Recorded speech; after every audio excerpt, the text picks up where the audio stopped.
Hello everyone, welcome back to another episode of Daily Anime Talk, where I talk about some of the most recent episodes, and then I give my thoughts on them.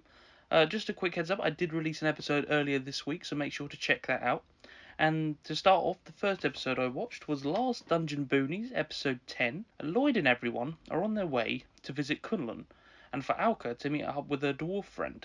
Rio wants to earn some money from rare materials. Celine wants to meet Lloyd's family and give them marriage certificates to sign, and Philo wants to meet someone strong to fight. They get to Kunlun through a portal in a cave where they meet the dwarf Oog. At first, everyone thinks the village is normal and no different, but as they get closer and witness the residents' daily lives, they realise the village is far from normal. Some of the crazy feats they do include jumping into second-story windows like in a single step, and throwing messages at each other from mountains. Lloyd's grandfather then arrives, the one that is the master of Philo's martial art, and informs her it is the village's morning exercise and nothing else. This deflates her spirit completely. Celine meets the rest of the family and hands out the marriage certificates, hoping for one of them to sign. But then a huge tremor rocks the building. Riho goes to deal with it, but finds a giant red dragon and runs. The dragon is then chased off by the village children. The family and friends all have dinner together, and after, the discussion moves to which one is his girlfriend. One half say Riho is the best option, and the others say Philo is the best one. This conversation frustrates Celine. Alka and Oog then have an interesting conversation involving the world at large and incoming dangers. Riho, Celine and Philo discuss about the family and the village, and while Riho is changing, Lloyd walks in. Philo launches Lloyd at the mountain. The episodes end with Maria learning some information about the mysterious grey-haired man that's after Alka. This was a good episode. It wasn't very action-packed. It was pretty much putting in some of the backstory for Kunlun, because we've learned a lot about Alka and Lloyd, and we've heard like stories about the village and how like legendary it is, but we haven't actually seen. But we got to see a bit of it here. We get to see some of the more normal people in the village doing crazy things that completely take Riho and Celine by surprise. They have no idea how they're doing this as just daily parts of their lives, like throwing messages from mountaintops. It's crazy. But overall, it was a very quiet episode. Not much happened in the grand scheme of things, so it probably won't be one of the highlights of the series. But it was cool to have some backstory on the characters. But I imagine in the next episode or two, we'll get to the meat and bones of the main story and coming to the end of the series. This was kind of a stopgap in between them. Okay, and then the next thing I watched was That Time I Got Reincarnated as a Slime, episode 9. It retells the origin of Milim. Rimuru tells everyone in the meeting this story, and how he plans to do something similar. Rimuru then tells everyone how he plans to become a demon lord, and also that in his previous life he was also human, and comes from the same place as the Otherworlders. Then we get a couple of recap scenes of Rimuru meeting all his friends and tells them he considers them his family. Everyone at the table then starts to say why they are to blame for the attack, but Rimuru only sees that he is the one to blame, and then they all realise that they need to get stronger, and nobody cares if Rimuru was human in his previous life. Rimuru is Rimuru. Rimuru then says how he wants to change the way people think about monsters and teach each side about one another. Having Yalm as the King of Falmouth is one step towards this. They then set up a plan for how to deal with the 4 campsites using their barrier crystals, and also a plan for the 20,000 soldiers marching towards the city. Rimuru says that he will take care of the 20,000 soldiers himself to secure the Demon Lord evolution and make sure it's done correctly. Everyone else will split into groups and take out each encampment north, east, south and west. Rimuru also says Shuna and Mulin prepare another barrier for when they remove the ones the Western Church puts up. Gabiru and his men reunite and hug it out and make their way to one of the 4 camps. Solo Benimaru goes to one, Gobta, Geld, Hakuro and Rigo go to another, and Rimuru flies above the main one. Rimuru is prepared to take them all out. I'm really excited to see the end of this mini arc. I think it's called the Demon Lord Awakening arc in the light novels, but I'm really excited to see like the main fight, because I enjoyed the episode, but a lot of it was just sitting around that table in the meeting room just talking, and it kind of dragged on a bit, and by the like midway point I was kind of like, okay, you're gonna get to it now. It's kind of like teasing you like for what's going to happen in the next episode, which is why I'm a bit more forgiving about it being not the most exciting of episodes, because I know what's going to happen next.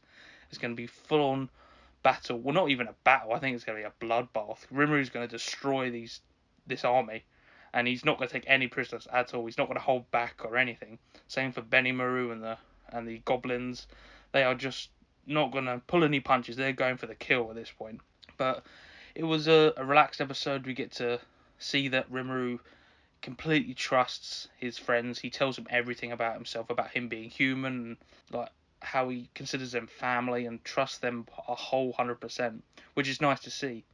The planning was okay. It was fun to see that they're organised and how they're thinking about how to deal with humans in the future, and not just saying, oh well, yeah, we'll treat them this way and so, but they're going to be very considerate about how they're going to react from now on. They're not just going to be happy-go-lucky. They're actually going to put in place plans for how to treat them from then on. So it's going to be good. The next episode, I hope, a full-on fight, so that should be fun. It's going to be a long wait until then, so I hope it's worth it in the end. Okay, and the next thing I watched was Black Clover, episode 167.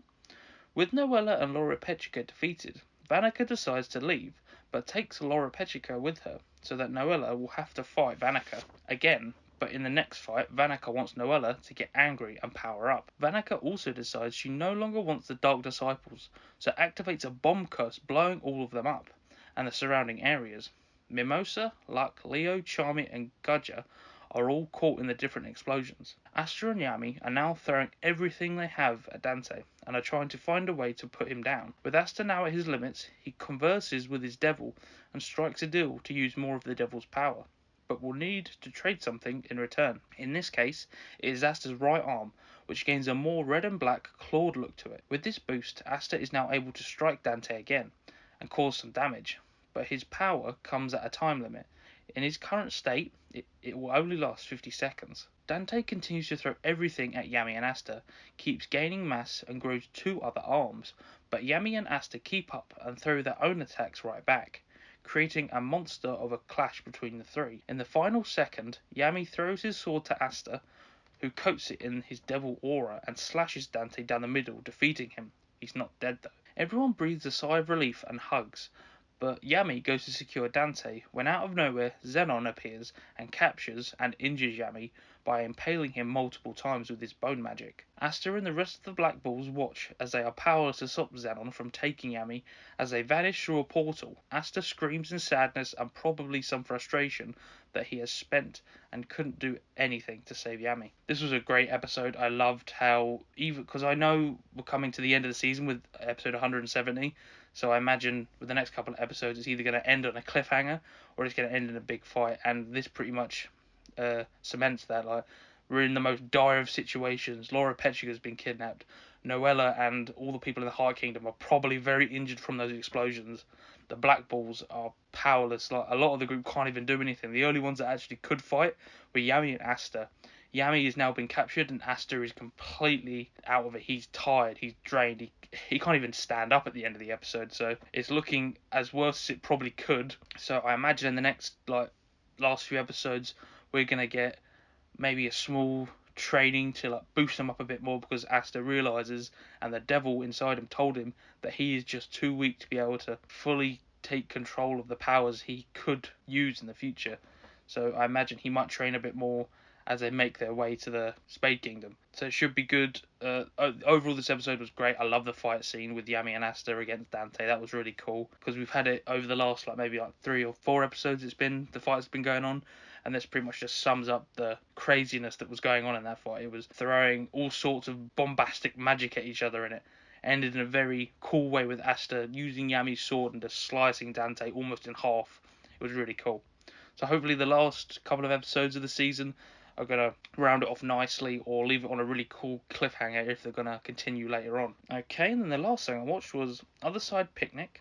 Sorrow is relaxing when she gets a call from Toriko inviting her out to eat barbecue, also with Kozukura and Akira at Ikebukuro. Sorrow meets Toriko outside the building where the restaurant is, and while waiting, Sorrow mentions about going back to save the soldiers they met before, as Sorrow might have found a way to get them out. Akira had gone ahead to the restaurant to get a table, but when she calls Toriko, she says she seems to have gotten lost when the elevator moved around erratically, and after Akira seemed to not be able to hear them, she cuts out. Being worried about her, they enter the building and realise that any building with over 10 floors can enter the other side. Toriko and Sorrow get to the elevator, and Kozukura jumps in out of breath, but instantly regrets after seeing where they are going. They reach one of the floors where an entity usually tries to get in, so they pull their guns out. But when the door opens, it's completely different, and also Akira is down that hallway. They follow Akira down the strange Tron-like corridor that is in between the world and the other side, and come across strange objects randomly set up, including a mirror, two dolls, and a pile of television. They eventually reach Akira, who says she couldn't hear them, and she had been following Soro but with long hair, but then becomes confused. A bright white entity then starts walking towards them, and Toroko's hand and Sora's eye react to it, so decide to run. A huge dark mist begins chasing them. They get back to the elevator just in time to escape. They are all unconscious, but Soro wakes up, and the doors open, showing a fiery hellscape with a familiar woman standing there. Her face isn't shown, but Soro clearly is scared and possibly recognizes her. Soro uses Toroko's hand to rip open the exit. They all awaken and arrive at the restaurant, and then the episode ends with a familiar train signal from that station. This was a really cool episode.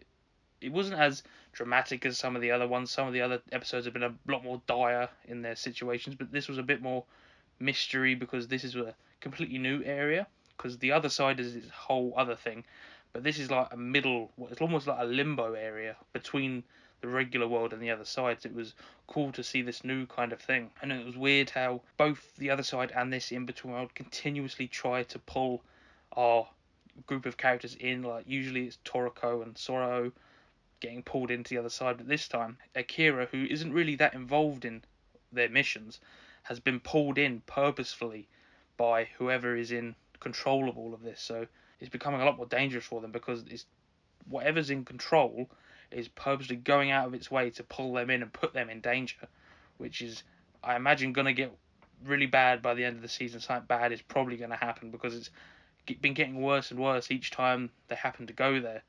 And if what they're talking about with the soldiers is they're going to go visit them again, I feel like something bad's either going to happen to the soldiers, or when they try to rescue them, something bad is going to happen, and it's probably going to impact on how they view, because the friend of Toriko they're looking for, I feel like she's involved some way, so maybe she dies or something along those lines, and that will really ruin Toriko. But we'll have to find out. There's a couple of episodes left of the season, so I imagine we'll find out through that. But yeah, that's everything I watched over the past couple of days. If you did enjoy, make sure to leave a like so I know that you're enjoying watching these, or listening anyway. Make sure to subscribe to keep up to date with everything I do upload. And until next time, I will see you then.